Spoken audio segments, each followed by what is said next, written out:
Hello, students. This is Saxon Algebra 2, Lesson 66B, entitled The 30, 60, 90 Triangle. In this video, you will meet a very useful triangle, the 30, 60, 90 triangle. In the next video, I will go through the examples.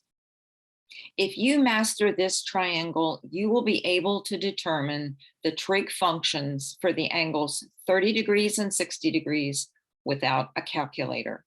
In fact, the values of these functions that you get from the triangle are much better suited to algebra and geometry problems than are the decimal values.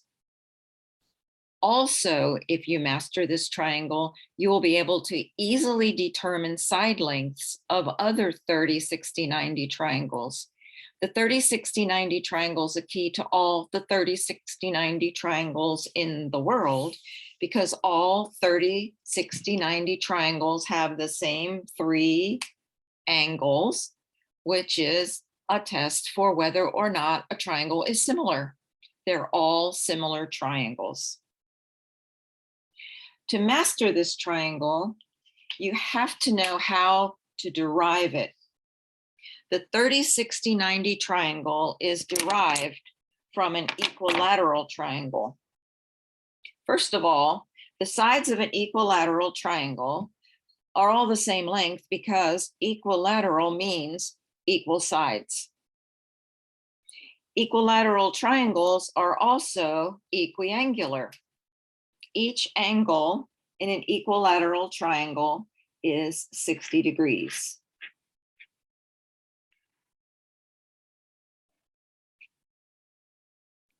If I drop a perpendicular from the vertex to the base of an equilateral triangle, the perpendicular will do two things. First, let me drop that perpendicular. There it is. It's a perpendicular. And that will do two things. One, it will bisect the vertex angle.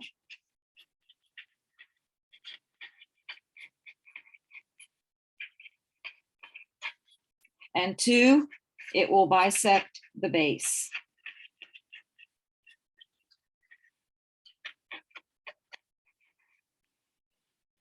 The vertex angle is 60 degrees, just like the two base angles.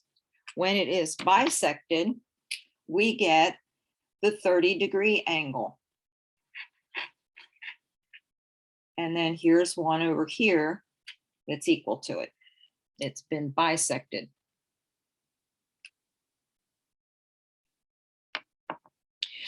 I dropped the perpendicular, so that's the 90-degree angle. So you can already see the 30, 60, 90 triangle. Now, the sides of a 30, 60, 90 triangle can be any length, but this triangle is associated with these side lengths. 1, 2, square root of 3.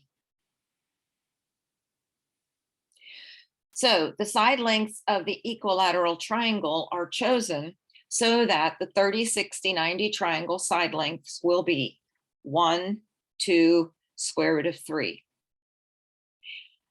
You already know that the longest side of a triangle is opposite the largest angle. Therefore, the side length of 2 is opposite the 90-degree angle, making it the hypotenuse of the 30, 60, 90 triangle. So we can infer from this that we assign a side length of 2 units to the equilateral triangle.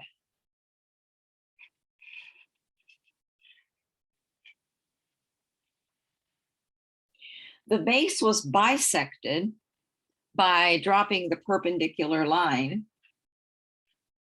And when you bisect 2, you get 1. Didn't leave myself quite enough room there. So there's your 1.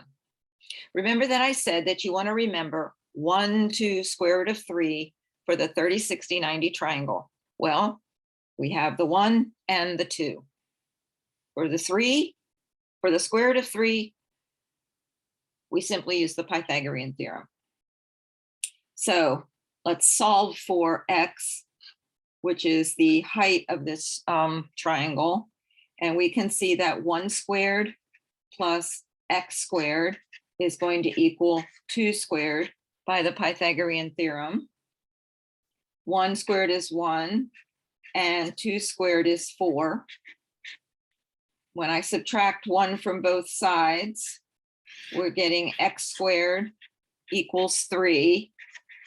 And when we solve that baby, x equals the positive square root of 3. You can't have a negative length anyway. So it's the positive square root of 3, and that's your 30, 60, 90. So now, from now on, whenever you need to know the value of a trig function for a 30, 60, 90 triangle, all you need to do is sketch it and then apply SOH CAH TOA.